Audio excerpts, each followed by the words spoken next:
Antes de que continúe, gracias Josefina, antes de que continúe Cecilia, yo les comentaba al principio que la idea es integrar un montón de contenidos de diferentes asignaturas. Yo veía acá los alumnos que te preguntaban, Cecilia, ¿quién de ellos? Porque veía los alumnos de publicidad anotando, parece que vinieron a la charla de... Le quería comentar algo más, que la idea de la charla también es establecer un puente, porque hasta ahora nosotros venimos analizando siempre una sociedad sumamente occidental, que es de donde nosotros miramos. Y desde hace algunos años, en realidad tendría que haber sido mucho más, pero desde hace algunos años estamos haciendo un puente, o intentamos establecer un puente con el que es el mundo, digamos, Oriente, con los países como China, Japón y demás. Fundamentalmente China. No quiero decir algo que esté de más y que después María del Valle me tenga que corregir, pero creo que Japón quizás es el más occidentalizado de la región, por eso es que quizás nos llama más la atención China. Y fundamentalmente a partir de, creo que, si no me equivoco, fundamentalmente a partir del 89, digamos, o a partir de la ruptura de la bipolaridad Oriente del muro de Berlín, Oriente-Occidente, digamos, es como que tendremos que tender un puente y conocer ese nuevo mundo. Yo iba haciendo como una anotación de apuntes para que después María del Valle reúna todo. Es una tarea formidable, María del Valle. Vi medio ambiente, vi consumo, vi deseo, vi fundamentalmente el tema de personalidad, la identidad de los sujetos que comentaba Josefina, el tema de la satisfacción y la felicidad. ¿Por dónde pasa el concepto de felicidad de los sujetos? En Occidente, y si es así en Oriente, ¿dónde está la escala de valores? ¿Dónde está puesto el ojo a la hora de formar su propia identidad? Ahora sí le dejo a Cecilia y bueno, muchas gracias Josefina de nuevo. Bueno, muy bien, para complementar entonces la visión de la profesora Reñasco, yo voy a continuar con el análisis de cómo la sociedad de consumo incide en la configuración del hombre de Occidente. Bien, la transformación de los valores en la sociedad actual tiene como objetivo principal definir y describir la individualización y la sociabilización de manera inédita, es decir, corrompe con el transcurso histórico iniciado en los siglos XVII y XVIII. Esta sociedad posmoderna implica forzosamente un cambio de la organización social, ¿sí? Un cambio en las costumbres, en los hábitos, en donde los valores individuales comienzan a ser o tener un carácter más introspectivo, fundamentado principalmente en la producción del placer, del deseo, como bien comentaba recientemente la profesora, y la preocupación por el self, por el ego. Es decir, pareciera que las características principales de esta nueva sociedad posmoderna, de esta sociedad de consumo, residen principalmente en la maximización de los placeres, en la maximización del deseo, de las elecciones de carácter privado y en la minimización de la austeridad. Es decir, reina en este contexto los valores hedonistas, en donde se pone en relevancia el culto y la liberalización personal del individuo, ¿sí? En esta instancia hablamos del individuo de Occidente. Es decir, emerge una nueva forma de controlar, si se quiere, los comportamientos de los individuos, a través de la diversificación de los hábitos, las costumbres, es decir, una nueva impresión sistemática de la esfera privada, de los roles, de los hábitos, de los valores sociales, que de alguna manera determinan una nueva fase en el proceso de consolidación del hombre occidental. Es decir, en esta sociedad de consumo va a imperar una característica fundamental que, según rescaté de Lipovetsky, va a hablar de un proceso de personalización. ¿Qué quiere significar este proceso de personalización? Principalmente consiste en remodelar profundamente los sectores de la vida social, basado firmemente en las perspectivas de lo nuevo, en donde se concibe una mutación sociológica global, una combinación sinérgica de organizaciones, significaciones, acciones y valores, y en donde este proceso de personalización implica, incide y fractura la sociedad disciplinaria. dando lugar al paso a una nueva tipo de sociedad, una sociedad mucho más flexible, basada en la información y en la estimulación constante de nuevas necesidades. Es decir, este proceso consolida una nueva forma de organizarse, de comportarse, partiendo desde lo privado. Es decir, arroja nuevos procesos que nos permite pensar en nuevos fines, nuevos valores, valores hedonistas estrictamente, y nuevas legitimaciones o legitimidades sociales, en donde esta lógica individualista se instaura en las costumbres y en lo cotidiano de la sociedad. Es decir, esta nueva sociedad posmoderna reina o impera la indiferencia de masa, la autonomía privada.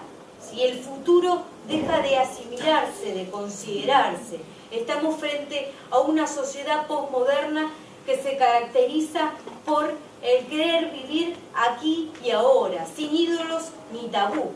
Estamos en una sociedad en donde la era del consumo se expande hacia las esferas más íntimas del individuo. Es decir, esta cultura posmoderna amplía al individuo, al individualismo, mejor dicho, a partir de la diversificación de las posibilidades de elección, a través de la anulación de los puntos de referencia, la erosión de ciertos sentidos comunes o ciertos valores superiores. Esta sociedad posmoderna sin duda crea una nueva cultura de la despersonalización. Hablamos de una cultura hecha a medida en donde el valor más relevante es el derecho a realizarse, dando así lugar al surgimiento de la figura del valor del narcisismo. El narcisismo, entonces, va a ser una consecuencia o una manifestación de este proceso de personalización del cual recién hablábamos, en donde el narcisismo, que lógicamente retoma un carácter netamente colectivo, nos va a decir que nos juntamos porque nos parecemos, compartimos los mismos objetivos existenciales, surge la necesidad de reagruparnos con seres idénticos a nosotros. Entonces, percibimos cómo este narcisismo se percibe en un modelo o en un contexto social en donde predomina la psicologización de lo social. Entonces, es la figura del narciso quien va a protocolizar el hombre moderno. El narcisismo crea un nuevo estadio del individuo, en donde él se relaciona con sí mismo, con su cuerpo. Se construye la figura del hombre como un hombre hedonista, permisivo, el cual se encuentra completamente desprovisto de los valores y los morales sociales. Entonces, en esta sociedad posmoderna, vivir sin ideal, sin un objetivo trascendental, resulta posible. El hombre, o el hombre occidental, el hombre posmoderno, se encuentra al acecho de su propio ser, de su propio bienestar. Vive el presente, perdiendo el sentido de continuidad histórica. Vivimos para nosotros mismos, diría Lipovetsky, sin importar las tradiciones, la posterioridad. Es decir, en este contexto se pierde el sentido de la continuidad histórica, de la posterioridad, de la importancia de las instituciones y los valores sociales. Aparece entonces un nuevo síntoma social que es el narcisismo colectivo, del cual recién hablábamos. Este narcisismo surge entonces como consecuencia de la unidad generalizada de valores y finalidades sociales, como consecuencia de este proceso de personalización, en el cual se va a concentrar en el yo funcionando por el placer.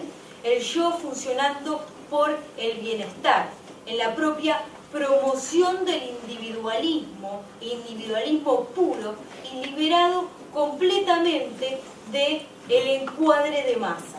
El individualismo se focaliza entonces en la valoración generalizada del propio sujeto. Y en esta instancia resulta relevante destacar cómo se promueve esta liberalización del yo.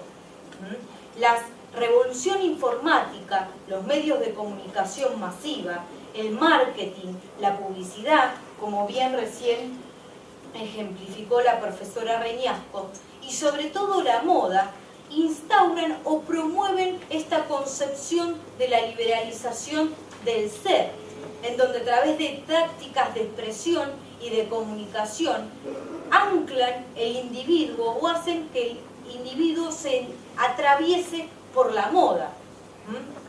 Intentan, en principio, aparentar o crear una figura del hombre libre, del yo liberalizado, pero en realidad este individuo se encuentra firmemente regulado por la moda y por la publicidad y por las estrategias de los medios de comunicación masivos.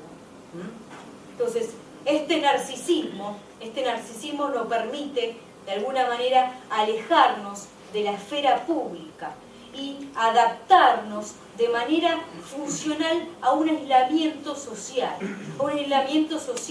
que este desierto social nos permite o resulta viable dentro de una estructura en donde el yo se pondere como la preocupación central. Es decir, cuanto más libres se encuentren los individuos de los códigos y los valores, las relaciones se volverán mucho más fratricidas y asociales. En esta instancia, el individualismo, el intimismo, se presenta como la traducción del sinónimo de incivil. ¿Qué quiere decir esto? Que el individuo se aleja cada vez más del sentimiento de pertenencia a un grupo y se acentúan los fenómenos de exclusión social. Es decir, vemos cómo se fractura de alguna manera la visión o la concepción del ciudadano para ser reemplazada por la concepción de un consumidor. Entonces, bien, en esta cuestión, en este sentido, también es relevante destacar cómo el consumo se sustenta en una lógica de distinción de clases, en donde podemos concebir que este consumo ostentoso significa de alguna manera un rango social, una estructura social de segregación y estratificación. El consumo puede ser percibido como un instrumento de jerarquización social y consecuentemente la sociedad de consumo puede ser percibida como un proceso de producción de valores signos. ¿Qué quiere decir esto? Que otorga connotaciones a los rangos sociales y reescribe las diferencias de clases. Entonces esta carrera de consumo nos permite estructurar o surge como consecuencia de la operación de las propias competencias de clase. Dentro de esta lógica, vemos cómo la adquisición de objetos no es más que un exponente social, que un exponente de clases, lo cual este consumo que se conlleva en las masas va a estar firmemente relacionado con los procesos de los procesos de distinción de clases. Y lo que provoca la relación que se instaura es una distinción clasista que va a estar firmemente identificada con la producción de valores y emblemas sociales, en donde este proceso es concebido como un proceso intencional de desocialización del consumo.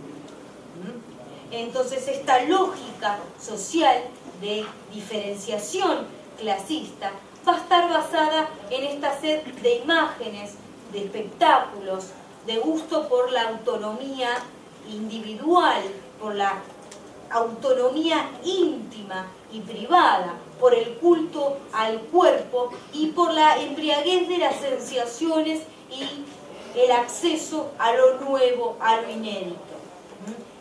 Entonces, vemos cómo el individuo occidental se caracteriza por consumir para él mismo, sin importar la visión del resto en este proceso de adquisición de objetos, en este proceso de consumo.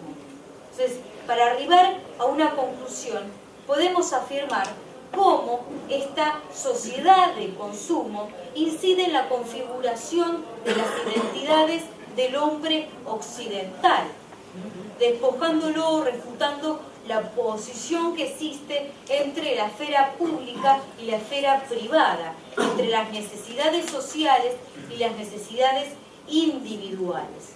Es decir, se configura una nueva personalidad del individuo, una personalidad que se caracteriza por ser cinética y abierta, y la cual va a precisar de mentalidades mucho más flexibles. En esta instancia, el imperio de la moda es quien se va a abocar y a trabajar para crear estas mentalidades flexibles, a través de la socialización de los individuos al cambio y en transformarlos o en prepararlos para el reciclaje permanente. Es sin duda esta cuestión de la construcción de la identidad una de las principales problemáticas de la sociedad occidental, que esta identidad o esta construcción de la identidad de Occidente va a estar enraizada o va a estar firmemente relacionaria con la sociedad de consumo. Es decir, es una construcción precaria, ¿no?, en donde la identidad del consumo se relaciona o se constituye a partir de esta sociedad de consumo, a través de la cultura del consumismo. Entonces, la sociedad de consumo no debe ser percibida solo desde la esfera económica, sino que debe ser pensada como una institución que nos define quién somos y nos da sentido a nuestras vidas. Gracias.